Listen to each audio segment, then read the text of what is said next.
ሰላም ውድ የቻናሌ ቤተሰቦች እንዴት ናችሁልኝ? እኔ በጣም ደህና ነኝ። ዛሬ እንግዲህ ከረጅም ጊዜ ቆይታ በኋላ ወደ ትልልቅ ፕሮጀክቶች ቪዚት ወደ ማድረግ ተመልሰናል፣ ወደ ቤቶች ማለት ነው።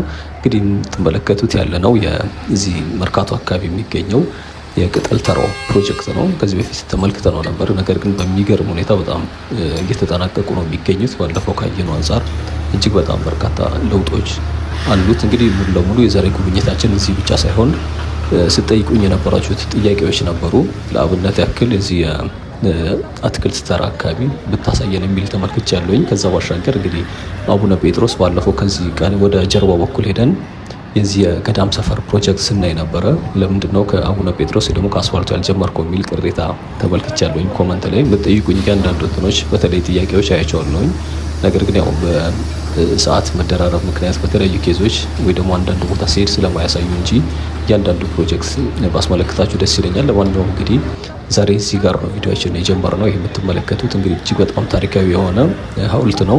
እንግዲህ የምትመለከቷቸው የአቡነ ጴጥሮስ ሐውልት ነው እያየን ያለ ነው። አቡነ ጴጥሮስን የማያውቅ ኢትዮጵያዊ በተለይ ደግሞ ስለ ኢትዮጵያ ነጻነት ከተከፈሉ ዋጋዎች መሀል እኚህን ሰው የማያውቃቸው ሰው ያለ አይመስለኝም። እንግዲህ አቡነ ጴጥሮስ በ1984 አካባቢ ወደ ፍቼ ወይ ደግሞ ስላሌ የሚባሉ አካባቢ እንደተወለዱ ከዛም በ1921 ዓመተ ምህረት ደግሞ በግብፅ እስክንድሪያ ከተሾሙ አራቱ ጳጳሳት አንዱ ናቸው።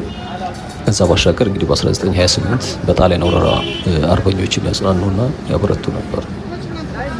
እንግዲህ ጣሊያን ህዝቡን ለሰላም ጥሪ እንዲያደርጉ ወይም ደግሞ ከጣሊያን መንግስት ጋር ተባባሪ እንዲሆን ያው ለወራሪዎቹ ማለት ነው ጥሪ ሲያደርግላቸው እሳቸው እምቢ ነበር ያሉት።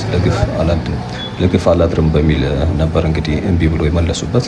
ወደ ሐምሌ 1928 ደግሞ አርበኞችን አዲስ አበባ ነጻ ለማድረግ ሲታገሉ እሳቸው ደግሞ በጸሎትና በመንፈስ ያግዙ እንደነበረ ተመልክቻለሁኝ። ከዛ ባሻገር እንግዲህ ሐምሌ 22 1928 አካባቢ እዚሁ ቅድም ያያችሁት ሐውልቱ ጋር ማለት ነው እዛ አካባቢ እንዲረሸኑ ነው የተደረገው። ተባባሪ አልሆንም በማለታቸው እንደዚሁም ደግሞ ለሀገር ነጻነት በመታገላቸው ምክንያት ማለት ነው። እንግዲህ ያው የዛሬ ፎከሳችን ስለሳቸው ሳይሆን በእርግጥ ያው የወር ፕሮጀክቱ ነው የምንመለከተው። ቀጥታ ከዚህ ተነስተን ያው በአትክልት ተራ አንዱ ከጠይቃችሁ ማለት ነው በዚሁ በአትክልት ተራ አድርገን እስከ ቅጠል ተራ ፕሮጀክቶች እንገባለን። እዛ አካባቢን ገብተን ፕሮጀክቶቹ የደረሱበት ከተመለከትን በኋላ እንወጣና እስከ በዚህ በአንዋር መስጊድ ወይ ደግሞ በጎጃም በረንዳ አድርገን እስከ ይርጋ ኃይሌ አካባቢ ወደ ላይ ወደ መርካቶ ማለት ነው ወይ ደግሞ ካልሆነ ወደ አውቶቡስ ተራ አቅጣጫ የሚወስደው መስመር ድረስ አብረን እንጓዛለን። እንግዲህ አካባቢው ከዚህ ወደዚህ እንኳን ብዙም ለውጥ ያለው አይነት አይደለም። ይሄ አካባቢ እንደምታውቁት ከዚህ በፊት አትክልት ተራ እዚህ ነበረ። አሁን ወደ ጋርመንት የሄዱት ማለት ነው። ከዚህ በፊት አንዴ ተመልክተነው ነበር። ጋርመንት ወይ ደግሞ ወደ ሰፈራ አካባቢ ስትሄዱ ወደዚህ ወደ ገላን የሚወስደው መስመር ላይ ማለት ነው። ያን የተመለከትነው ያው እዚህ አካባቢ በርካታ የሆነ የአትክልት ተራ ያው ጾም አትክልት ተራ እንይለን ያው የምትመለከቷቸው እነኚህ በነገራችን ላይ ያው ትራንስፖርት የሚጠብቁ አይ ቲንክ ባስ የሚጠብቁ ሰዎች መሰሉኝ። ሰልፍ ይዘው የትራንስፖርት አገልግሎት እየጠበቁ ነው ያሉት። እንግዲህ ቀረጻዬን እያደረኩ ያለሁት ደግሞ ወደ 11 ሰዓት ከምናምን አካባቢ ነው። ስለዚህ ሰውም በደንብ ወደዚህ ወደዛ የሚልበት ነው። መርካቶንም አካባቢ የተወሰነ ዞር ብለን ስለምናይ የዛሬ ቪዲዮ እስከ መጨረሻው ድረስ ብታዩት እንድታዩት ጋብዛለሁኝ። አሪፍ ቪዲዮ ነው ይዤላችሁ የመጣሁት። ያው ፕሮጀክቱም ደግሞ በጣም ከፍ ያለ ወይ ደግሞ ወደ መጠናቀቁ ደርሷል። ምናልባት በአዲስ ዓመት ላይ ሙሉ ለሙሉ ሰዎቹ የሚመለሱበት እንደዚሁም ደግሞ የሚረከቡበት ይሆናል ብዬ አስባለሁኝ። እስኪ ምን ይሰማቸዋል? ስለ ፕሮጀክቱ በጣም ፈጥኗል። በነገራችን ላይ በርካታ ህንፃዎች ቶሎ ነው የደረሱት።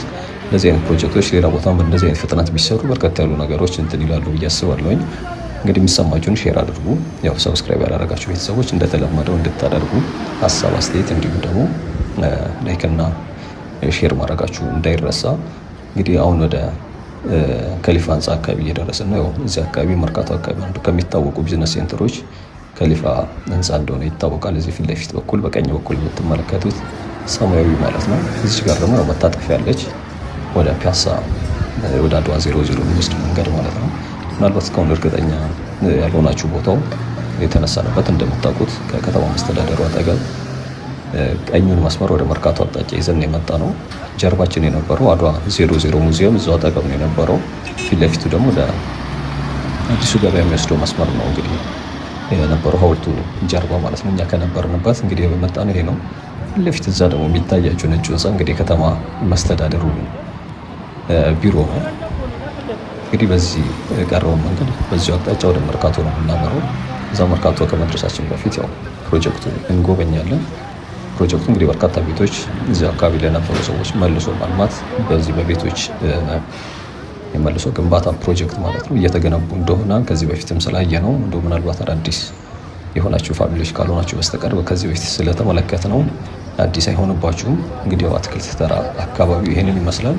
እንግዲህ ካሁን በኋላ የቀረውን ቦታ በዚህ መስመር ስንሄድ በነገራችን ላይ በርከት ያሉ ተመሳሳይ አይነት ቢዝነሶች አሉ። አንደኛው እስካሁን ድረስ ከመጣንበት አካባቢ ምናልባት ልብ ብላችሁ ከሆነ አሳ ቤቶች በብዛት እዚህ አካባቢ ይገኛሉ። ከአሳ ቤቶች ባሻገር ደግሞ በብዛት የሚታወቀው ይሄ መስመር በተለይ አሁን ወደዚህ ወደምንሄድበት አቅጣጫ የወፍጮ ቤት እቃዎች በተለይ ወደ ክፍለ ሀገር የሚጭኑ ክፍለ ሀገር ላይ ወፍጮ ቤቶች ይኖራሉ። የነዛ እቃዎች ወይም ደግሞ ወፍጮ መግዛት የሚገዛ ሰው እንደዚህ አይነት የምታውቁት ደግሞ ወይ ደግሞ የሚፈልግ ሰው ካለ ወደዚህ ነው ልትመጡ የምትችሉት በብዛት መለዋወጫ የሚሆን እንደዚሁም ደግሞ አዲስ ለመግዛት ትፈልጉ ታርጌት አድርጋችሁ ከምትመጡባቸው አካባቢዎች መካከል ይሄ መስመር ወይ ደግሞ ይሄ መደዳ በተለይ በዚህ በግራው በኩል ማለት ነው በርከት ያሉ እንትኖች ታገኛላችሁ። አንዱ እንግዲህ ከጠየቃችሁኝ ውስጥ መርካቶን ደግመህ ብታሳየን የሚል አዳዲስ ነገሮች ካሉ ማለት ነው እስኪ ተመልሰን በእርግጥ ዛሬ ወደ ውስጥ አንገባም። እዛው አንዋር እና እንደዚሁም ደግሞ ይርጋ ኃይሌ አካባቢ የተወሰነ ድባብ እንመለከታለን በቀኝ በኩል ማለት ነው። ከአስፋልት ሆነንም ደግሞ እነዛ ቤቶቹ ፕሮጀክት ምን ላይ እንደደረሱ በደንብ ከውጭም ሆነን እንግዲህ ከጀርባም መሀል ላይም በመግቢያ በኩልም እንዲሁም ደግሞ ከገበያ ከመርካቶ ሳይድ ምን እንደሚመስሉ በደንብ አስቃኛቸዋለሁ። እንግዲህ ቀለም እየተቀቡ ፊኒሽንግ እየተሰሩ አይነት ያሉ ፕሮጀክቶች አሉ።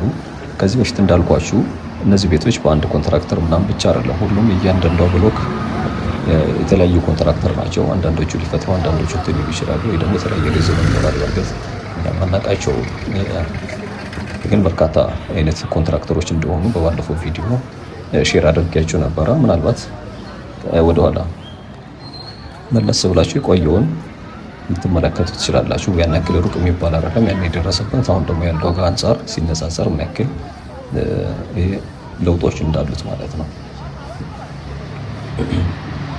እንግዲህ ሻገር ስንል እዛው ወደ ፕሮጀክቱ አቅጣጫ ከመሄዳችን በፊት ያው እዚህ በቀኝ በኩል የምትመለከቱት አንድ መንገድ አለ። ምናልባት የባቡር መንገዱ ስላለ ይሸፍናቸዋል።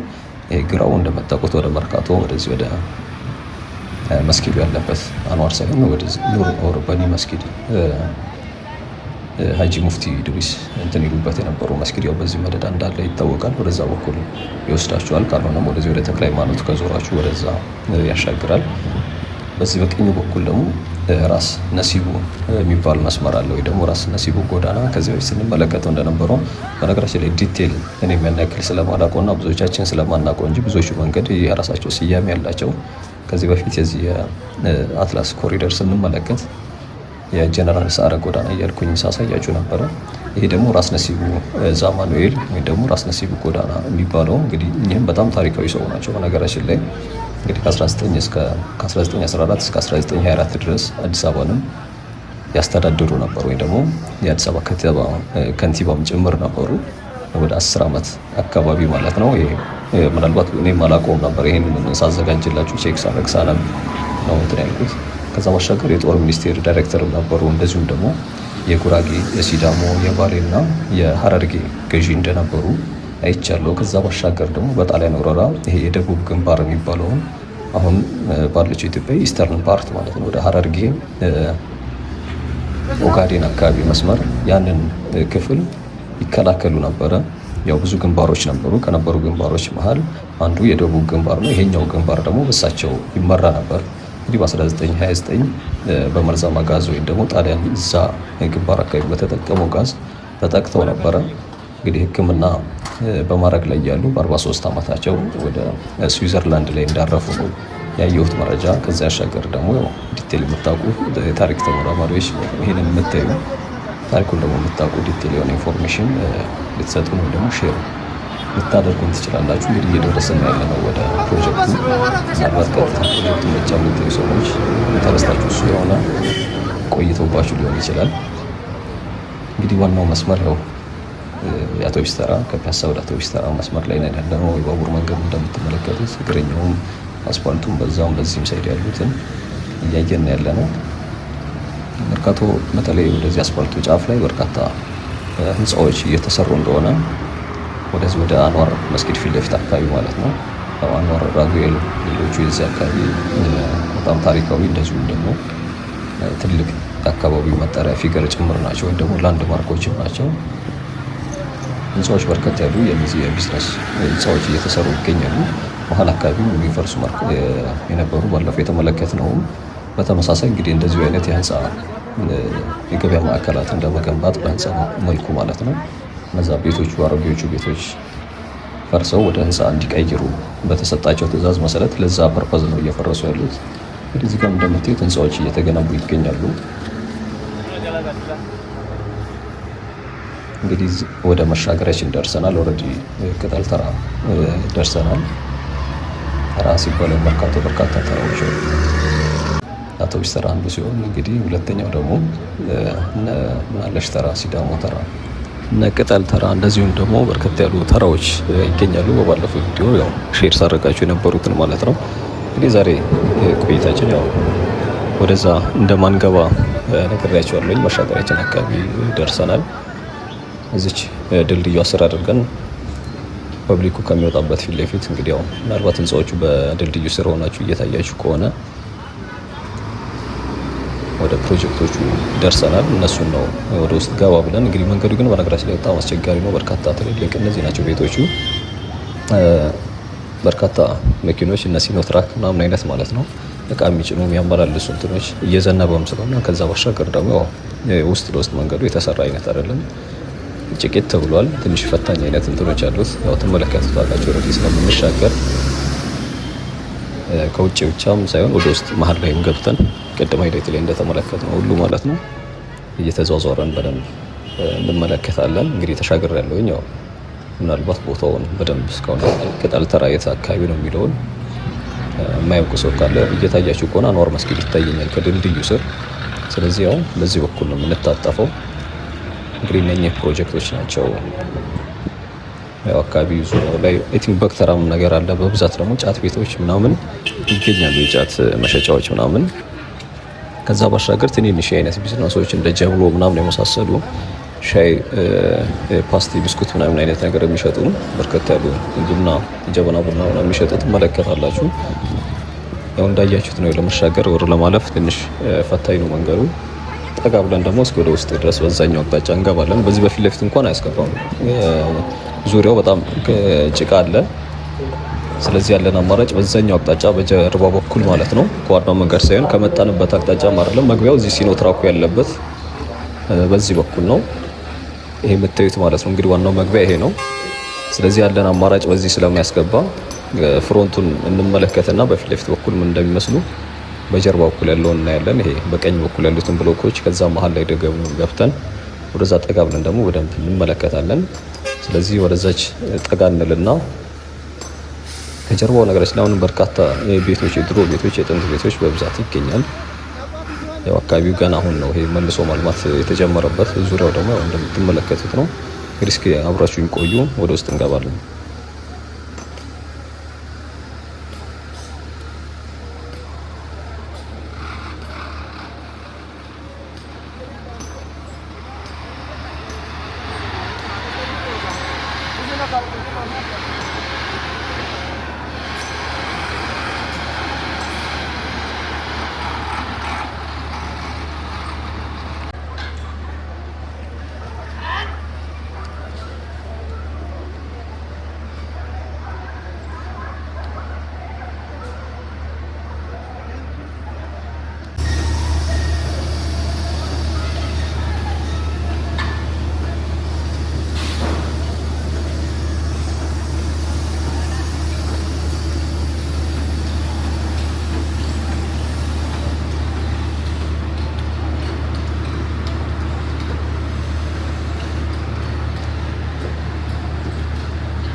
ላግዝሽ?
ዮሐንስ መንገድ አይደለም።